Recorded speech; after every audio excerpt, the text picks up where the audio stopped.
God honors our faith.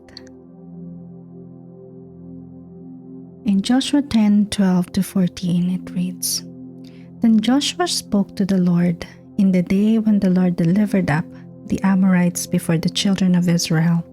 And he said in the sight of Israel, Sun, stand still over Gibeon, and moon in the Valley of Aijalon. So the sun stood still, and the moon stopped, till the people had revenge on their enemies. For the Lord fought for Israel.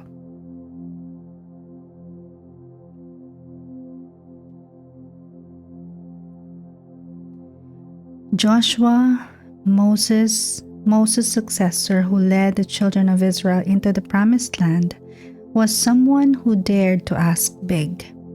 When Joshua was caught in the thick of battle with his enemies, and the sun was about to set, he cried out for the sun and moon to stand still.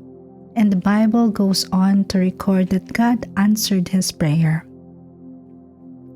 I love this story. When my leaders and I were in the plains where this battle took place, we could see the sun over Gibeon on one side and the moon over the Valley of Aijalon on the other side.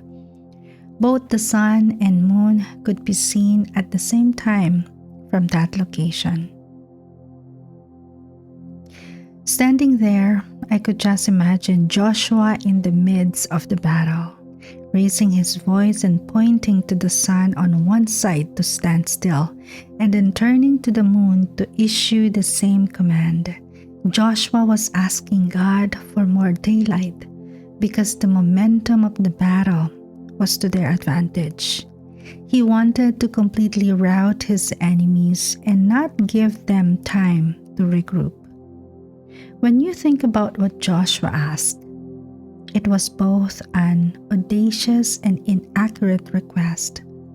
If you were attentive during your science classes in school, you would know that the earth orbits around the sun, not the sun around the earth.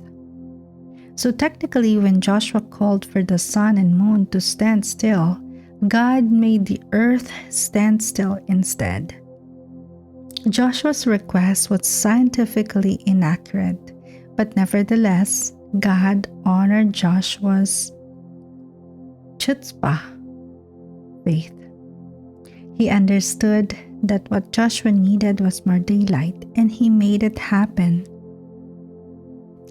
Isn't it encouraging to know that God didn't correct Joshua and give him cliff notes on how the solar system that he built actually functions? It gives me great encouragement to know that even when our faith confessions may not always be perfect, God still honors our hope and faith in Him. He loves it when we ask Him for big things. My friend, you can ask of Him, knowing that the battle truly belongs to the Lord, and that He will fight for you the way He fought for Israel, because you are His covenant child.